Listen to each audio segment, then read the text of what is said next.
¿Pa' qué me invitan? El análisis internacional de Ina Afinogénova. Lo que empezó como una tragedia ayer en Corea del Sur se convirtió en cuestión de 5 horas literalmente en una farsa. El presidente surcoreano Yoon Suk-yeol intentó ejecutar un autogolpe tras meses de enfrentamientos con el Parlamento, formado en su mayoría por la oposición que derrotó al partido gobernante en las legislativas del pasado mes de abril.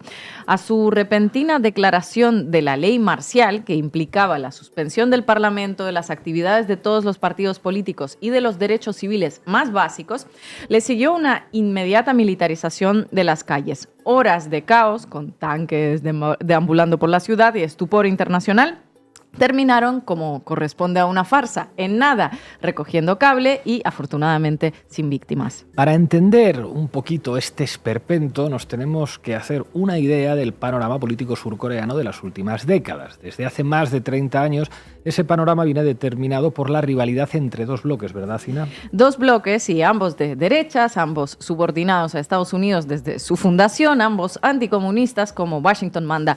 Por un lado del paralelo está el socioliberal y opositor Partido Democrático, el que ahora retiene 171 escaños dentro del Parlamento. Y por el otro lado, el Partido del Poder Popular, y que no nos confunda su nombre, es ultraconservador, populista, de derechas.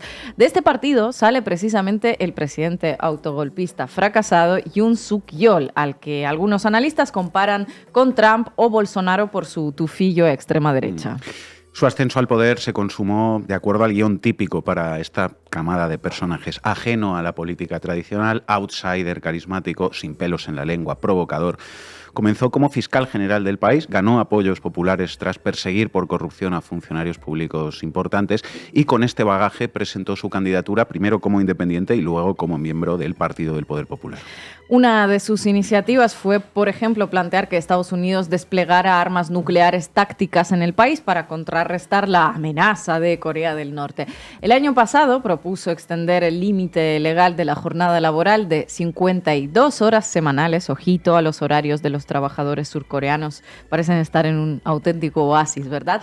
De 52 horas semanales a 69 horas. 69 horas semanales por ley, casi 14 horas al día si se trabaja de lunes a viernes y un poquito menos de 10 horitas si se trabaja sin días libres. El paraíso de Asia-Pacífico, una potencia económica, una democracia ejemplar, un país de oportunidades, no como ese serial comunista que tienen al norte del paralelo 38. Bueno, el caso es que la iniciativa logró frenarse gracias a una oleada de protestas en su contra. Y además de tumbar la reforma, los manifestantes tumbaron la popularidad del presidente, que a día de ayer podía presumir de un impresionante 20% de aprobación popular. Un respaldo importante como para intentar un autogolpe, ¿verdad? Intentarlo y fracasar. El motivo oficial que esgrimió para su intentona golpista fue el siempre funcional y socorrido comunismo, proteger a la libre República de Corea de la amenaza de las fuerzas comunistas norcoreanas, erradicar las despreciables fuerzas antiestatales pro-norcoreanas que están saqueando la libertad y la felicidad de nuestro pueblo sikh y proteger el orden constitucional libre. Bueno, pues pillas este texto, pides que lo locute la presentadora más famosa de la tele norcoreana, Ri Chung-hee, bien a su estilo, y no vas a poder encontrar, ¿verdad?, muchas diferencias con lo que lleva décadas haciendo en su noticiero de toda la vida.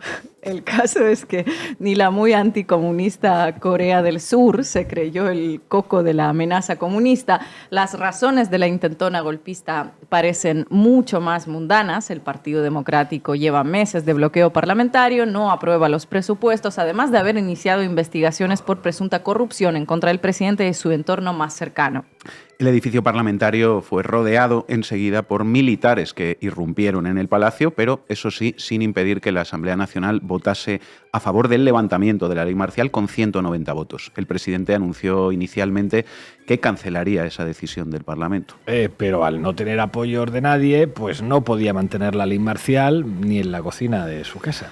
Los militares, por lo tanto, se retiraron, la administración del presidente renunció y 6 partidos opositores anunciaron que presentarían una moción de censura, un impeachment en contra del presidente que se votaría entre el 6 y el 7 de diciembre. Después de esto es muy probable que Yoon Suk-yeol vaya a la cárcel, claro, a menos que decida huir y buscar salvación en algún lugar del norte.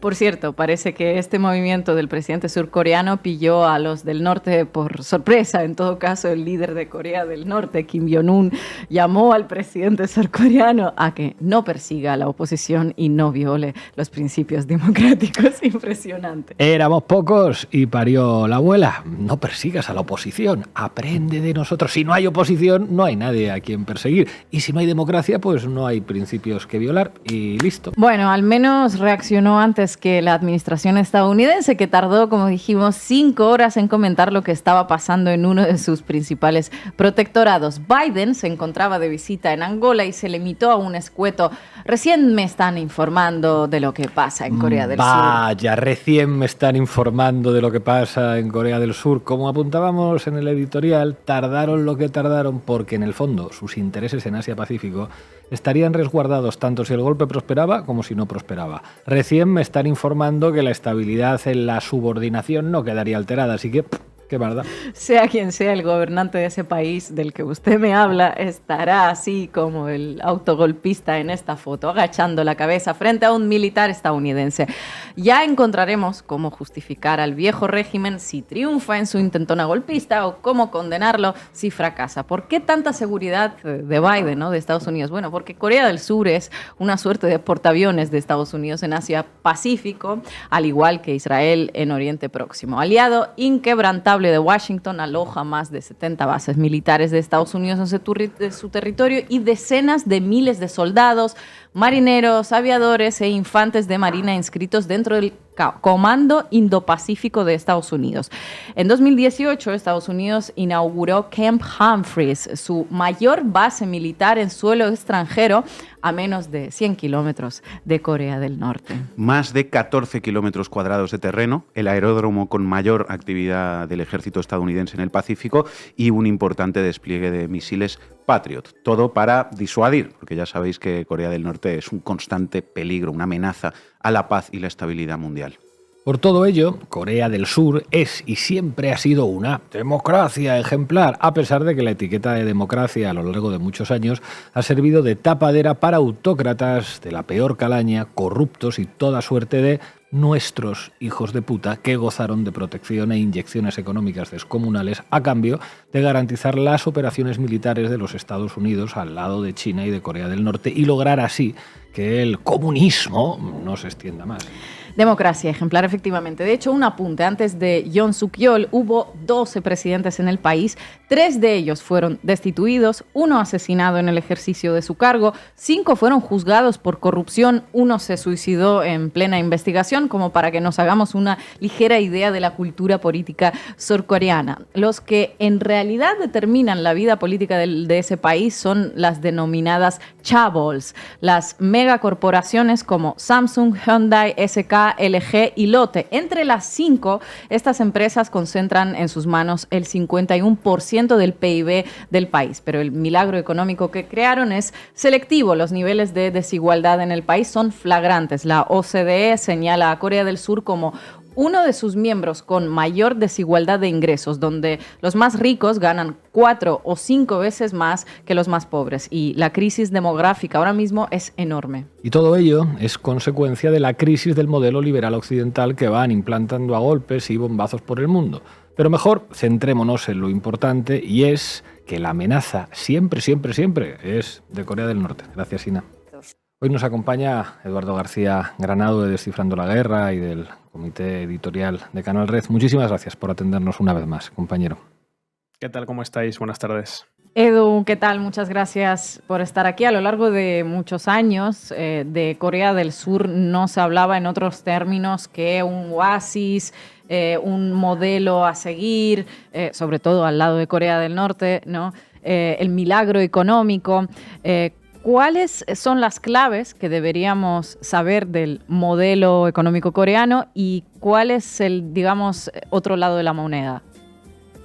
Bueno, a mí me llama mucho la atención que se hablase de leyes marciales y autogolpes a lo Corea del Norte. Hombre, si algo ha tenido Corea del Norte durante cerca de más de 70 años ha sido estabilidad política. Es decir, Kim Il-sung primero, Kim Jong-il después y Kim Jong-un a posteriori, y en la actualidad, pues muchos golpes de estados internos no han sufrido. De hecho, siempre han conservado el control tanto del Partido del Trabajo como de la institucionalidad norcoreana sin grandes altibajos.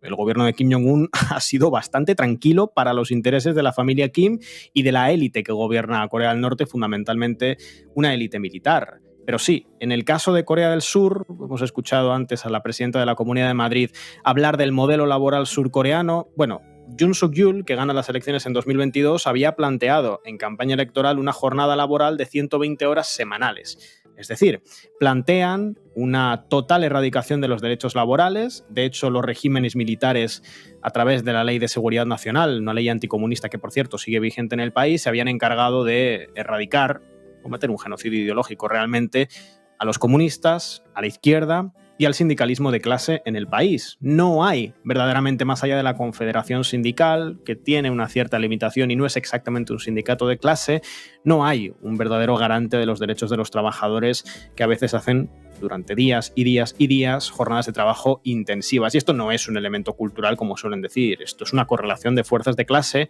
porque las clases trabajadoras en Corea del Sur no están de acuerdo con este sistema y tampoco están de acuerdo con que sea lo que normalmente se llama en la academia el régimen de los chaebols. Es decir, los chaebols son los grandes monopolios que gobiernan de verdad en Corea del Sur, porque son los que financian y controlan a los dos grandes partidos, el Partido Democrático y el Partido del Poder Popular, que van cambiando los nombres, pero son lo mismo. Básicamente, estos chaebols, que nos sonarán a todos, Samsung, Hyundai, LG, SK, Lotte, entre ellos, de hecho, solo entre estos 5 que he mencionado, pues básicamente cumplen con aquella teorización del genio ruso que habló del imperialismo casi por primera vez cuando dijo: el capitalismo tiende inevitablemente al monopolio. Bueno, pues entre estos 5 grandes monopolios, Samsung, Hyundai, LG, SK y Lotte concentran más del 50% de los precios, del índice de precios de acciones en Corea del Sur. Tienen un control absoluto de la política, gobiernan de facto en el país. Uno de los expresidentes, Lee Myung-pak, había sido CEO de Hyundai. Yoon Suk-yeol había prometido en campaña electoral que el Estado se tenía que apartar, como si el Estado tuviese mucho peso en la economía surcoreana, y que había que dejar de establecer restricciones contra estos monopolios. Insisto, monopolios que concentran en algunos casos hasta el 20% del PIB nacional. Es un sistema, uno de los grandes sistemas monopólicos en el mundo, sin derechos laborales. Y como decimos siempre, esto hay que recordarlo cuando analizamos Corea del Sur u otros casos como el de Japón. Que no tengan un sindicalismo fuerte, que no tengan una izquierda fuerte, no es una cuestión cultural. No es que hayan apostado históricamente por gobiernos de derechas o por un sistema, por un régimen liberal sin sindicatos. No, es porque hubo 40 años de regímenes militares donde se exterminó ideológicamente a la izquierda y en particular a los comunistas, donde se exterminó al sindicalismo y donde a día de hoy se siguen censurando y proscribiendo partidos socialdemócratas. Cerca de 2014 se ilegalizó a un partido que era socialdemócrata, pero socialdemócrata blando, además porque tenía políticas redistribucionistas que, según decían, iban contra la propiedad privada, y se le acusaba, sin pruebas, de tener vínculos con Corea del Norte. Fue ilegalizado, era la tercera pata del país en la Asamblea Nacional, y hoy en día, pues en Corea del Sur, simplemente no hay izquierda. Lo que hay son 2 grandes partidos muy parecidos al sistema estadounidense, un equivalente al Partido Republicano y un equivalente al Partido Demócrata, que se tiran mutuamente, sobre todo desde la derecha hasta el centro derecha, por la cuestión de Corea del Norte, con acusaciones falsas, como hemos visto en este último autogolpe. Eduardo García Granados, muchísimas gracias por atender a Canal Red una vez más. Hasta pronto. A vosotros, como siempre.